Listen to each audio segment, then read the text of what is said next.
स्मृति ईरानी का ग्लैमर खत्म हो गया। ये 100% झूठ बोल रही हैं। स्मृति ईरानी लगातार राहुल गांधी पर आरोप लगा रहे हैं कि 15 साल से राहुल गांधी ने अमेठी को लूटा। स्मृति ईरानी आए, योगी आए, महेंकेश्वर आए, सुरेश पासी आए, हम ले चलेंगे, उनको दिखाएंगे कि गड्ढे कितने बड़े बड़े हैं और कैसे गड्ढे होते हैं सड़क पर। एक सड़क जाती है इन्होना से शुक्ल बाजार वाया रुदौली। उस रोड की हालत इतनी अच्छी है कि अगर किसी गर्भवती महिला को अगर साधन पे बैठा करके ले जाया जाए शुक्ल बाजार हॉस्पिटल में, तो हॉस्पिटल के पहले ही उसका प्रजनन हो जाएगा। ठीक है, तो ये स्थितियां हैं। इसी तरीके से बहुत सी सड़कें हैं हमारे यहाँ। मत्तेपुर से बहुआ होते हुए 4 नंबर के लिए रोड जाती है, हाथी पांव के बराबर उसमें गड्ढे हैं। और भाजपा का विधायक जगदीशपुर का, भाजपा का विधायक तिलोई का विधायक, मंत्री, उसके बाद सांसद के बाद मुख्यमंत्री, पीएम, राष्ट्रपति, सब भाजपा का है। उसके बाद भी वो स्थिति है कि उस रोड पे चलने लायक नहीं है। कम से कम 10,000 लोग उस पे, बच्चे पढ़ने जाते हैं, रोजगार के लिए लोग मजदूरी करने जाते हैं, इलाज के लिए लोग बेचल जाते हैं हॉस्पिटल। गड्ढा मुक्त कह रहे हैं, गड्ढा मुक्त। अरे गड्ढा मुक्त नहीं किया है इन्होंने, पूरे देश को गड्ढा युक्त कर दिया है। गड्ढे में ही देश चला गया है। आप गड्ढा मुक्त की बात कर रहे हैं। चला था कि बोले कि पूरे उत्तर प्रदेश योगी जी ने 17 जून 2017 को कहा था कि 17 जून 2017 तक सभी सड़कें गड्ढा मुक्त हो जाएंगी। आए हमारे साथ, स्मृति ईरानी आए, योगी आए, महेंकेश्वर आए, सुरेश पासी आए, हम ले चलेंगे, उनको दिखाएंगे कि गड्ढे कितने बड़े बड़े हैं और कैसे गड्ढे होते हैं सड़क पर। असलियत देखना है तो ज़मीन पे उतरिए। हवाई निकलने से कि ये हाईवे से चढ़ेंगे और सीधे लखनऊ से दिल्ली, ये इसमें काम नहीं चलेगा। ज़मीन पे उतरिए, ज़मीन पे उतर करके हकीकत देखिए कि सड़कों की हालत क्या है। जो सड़कों का जाल बिछा रखा है, आप लोग मीडिया वालों ने फर्जी हवा बनाई है कि सड़कों का जाल बिछा रखा है। कहीं हमारा कहना नहीं है, बीजेपी कह रही है। स्मृति ईरानी भी आपने कहा कि स्मृति ईरानी फिर से आएंगी, ये आपने कहा, क्यों आएंगी आप एक बात बताइए हमें। नहीं, हमारा कहना, बीजेपी कह रही है। मैं आपको बता दूं, यहाँ पर IIIT था, 2014 तक IIIT था। स्मृति ईरानी लगातार राहुल गांधी पर आरोप लगा रहे हैं कि 15 साल से राहुल गांधी ने अमेठी को लूटा और यहाँ युवराज बनकर केवल आते हैं। आपको मैं बता दूं 15 साल अमेठी को कैसे लूटा राहुल गांधी ने, ये भी देख लीजिए। उन्होंने IIIT की स्थापना करवाई टीकर माफी में, उसमें यही अमेठी के ही प्रॉपर कम से कम 150-200 लोग रोजगार करते थे वहाँ, चाहे वो मालीगिरी करते थे, चाहे वो चपरासी थे, चाहे वो पानी पिलाते थे, चाहे वो क्लर्क थे, चाहे वो कंप्यूटर ऑपरेटर थे। 150-200 लोग वहाँ रोजगार पाते थे। वहीं पर डिस्कवरी पार्क खुला हुआ था, जिसमें नई किस्म के पौधे ईजाद किए जाते थे और जो पौधे गायब होने की स्थिति में उनको वहाँ संरक्षित किया जाता था। उसमें कम से कम 100 लोग वहाँ रोजगार पाए थे, वो भी वहीं जॉब कर रहे थे। ये दोनों बंद हो गई। उसके बाद आप देख लीजिए, राहुल गांधी जी ने रेल नीर प्लांट खुलवाया था, FM सेंटर खुलवाया था, राजीव गांधी पेट्रोलियम इंस्टीट्यूट खुलवाया था। ये राहुल जी के कार्यकाल की बात कर रहा हूँ मैं, उससे पहले की बात नहीं कर रहा हूँ। मैं राहुल जी के कार्यकाल की बात कर रहा हूँ। हाँ, 15 सालों की। जो भाजपा वाले हिसाब मांग रहे हैं कि 15 साल में राहुल जी ने क्या किया। फुर्सतगंज में आपका FDDI है, निफ्ट है, ठीक है। ये सब इतने संस्थान ला करके राहुल जी ने यहाँ रख दिया था कि उससे इन लोगों को दूर से वास्ता नहीं है। उसका हिसाब नहीं गिनाएंगे, ये गिनाएंगे कि हाँ क्या किया। केवल झूठ बोलेंगे और झूठ बोल करके यहाँ की जनता को गुमराह करने की फिर कोशिश करेंगी। और हम ये पूरे दावे के साथ कहते हैं कि अमेठी की जनता इस बार झूठ के चक्कर में नहीं फंसेगी। इनका ग्लैमर खत्म हो चुका है। स्मृति ईरानी का ग्लैमर खत्म हो गया। ये 100% झूठ बोल रही हैं और झूठ बोलने के अलावा इनके कोई विकल्प नहीं है। और जैसा कि आप अभी कह रहे हैं कि बार बार आ जा रही है। स्मृति ईरानी कहते हैं हम तो अमेठी के, हमारा अमेठी परिवार है, अमेठी परिवार है, भाई बहन है हमारे, सब अमेठी परिवार है। मैं भी अमेठी का निवासी हूँ। मेरे खिलाफ स्मृति ईरानी के PA ने बैठ करके थाने में FIR कराया था। मैं 4 दिन जेल काट के आया हूँ। मैं भी अमेठी का ही सदस्य हूँ। इस तरह से तो मैं भी उनके परिवार का सदस्य हूँ। भाई बहन है सब। कौन भाई बहन है? वोट लेने के लिए केवल उनकी जो है ये तिकड़मबाजी है। और जो बार बार आ जा रही है ना, ये हार की छटपटाहट है। अच्छा, हार की छटपटाहट है कि बार बार आना, यहाँ झंडे गाड़ना, वहाँ फीता काटना, यहाँ मुर्गी दाना का फैक्ट्री खोलना। बताइए, मुर्गी दाना की फैक्ट्री खोलना कोई विकास है? उद्घाटन वो भी फीता काटना।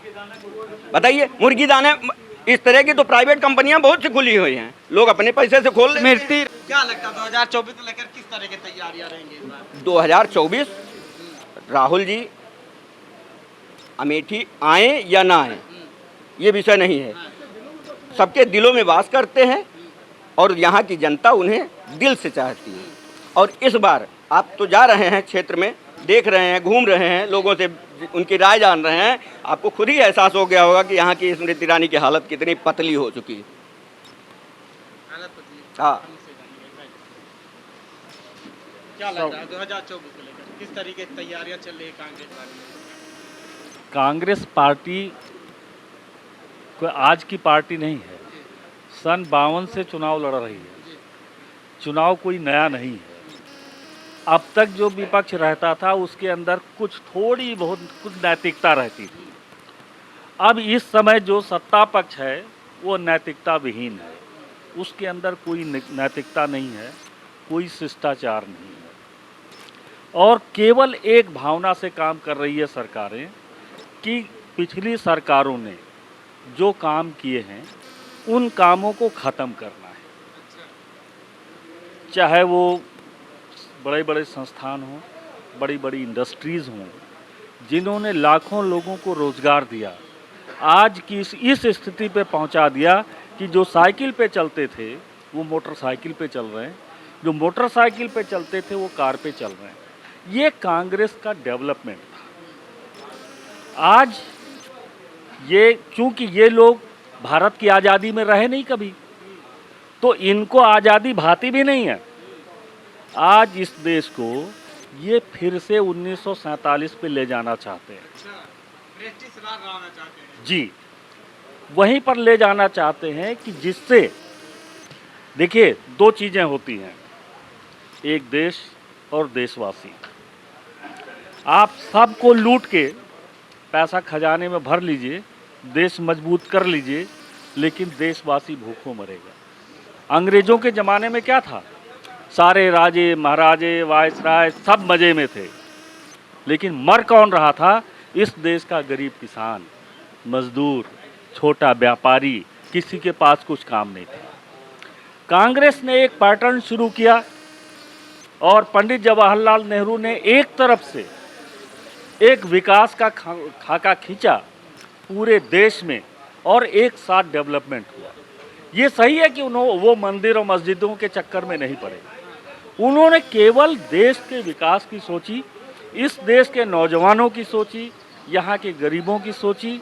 और इसी क्रम में अब आप देखिए इंदिरा गांधी जी ने जितने भूमिहीन लोग थे, बड़े बड़े सरमाएदारों से ज़मीनें लेके और गरीब लोगों में बंटवा दी। योगी जी तो कह रहे हैं हमने कर दिया गुंडा माफिया और सफाया मिट्टी में मिला दिया सबको। नहीं, सारे गुंडे माफिए आपको अच्छी तरह पता है और ये अब पूरे देश को, विश्व को पता है कि चाहे जितना बड़ा भ्रष्ट हो, माफिया हो, अगर वो बीजेपी ज्वाइन कर ले तो वहाँ स्नान करके वो पाक साफ हो जाता है।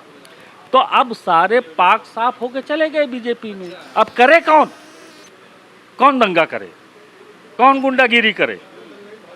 और अगर कोई बोलने का साहस करता है तो या तो मुकदमा लिखा जाएगा, फिर पता किया जाता है कि कहीं उसका मकान गांव सभा की ज़मीन पे तो नहीं बना है, तो बुलडोज़र भेज दिया जाता है। तो ऐसी स्थिति में आप देख रहे होंगे पूरे में कि एक भय का माहौल पूरे में बना हुआ है। आज़ादी का मतलब, सबसे बड़ी आज़ादी होती है हमारी अभिव्यक्ति की आज़ादी। हम विरोध कर सकते हैं, हम अन्याय के खिलाफ बोल सकते हैं। अगर हम अन्याय के खिलाफ बोल नहीं सकते, अगर हम भ्रष्टाचार के खिलाफ बोल नहीं सकते, अगर हम मंत्रियों के भ्रष्टाचार पे नहीं बोल सकते, तो हम काहे की आज़ादी है? What for I am free? हम आज़ाद नहीं हैं। आज स्थिति यह है कि हमारे संविधान को पंगु किया जा रहा। संविधान का पालन नहीं हो रहा। तो ये आप आज लड़ाई इस बात की नहीं है। जी भाई, हाँ, बताइए किस तरीके से देखते हैं आप? किस तरीके 2024 को लेकर किस तरीके से देख रहे हैं इस बार? पीएम कौन बनेगा इस बार? राहुल गांधी राहुल गांधी जी। गठबंधन में जिस तरीके से आप देखेंगे कि 26 लोगों का दल है, उसमें पीएम का चेहरा किसका होगा? राहुल गांधी राहुल गांधी जी। दावे के साथ देते हैं। राहुल गांधी, राहुल गांधी आएंगे। कोई नहीं ऐसा राहुल गांधी जैसा। हाँ, राहुल गांधी जिंदाबाद। राहुल गांधी जिंदाबाद। यस, तो अमेठी में किस तरीके से तैयारियां चल रही हैं? पूरी तरह से राहुल गांधी जीत रहे हैं। राहुल गांधी, हाँ, पूरी जनता चाह रही है। पूरी जनता मतलब कि लेकिन भावना, भाजपा भी कसम खा रही कि कांग्रेस मुक्त कर देंगे इस बार। भाजपा मुक्त होगा। अमेठी से शुरुआत होगी और भाजपा पूरे देश से खत्म हो जाएगी। हाँ,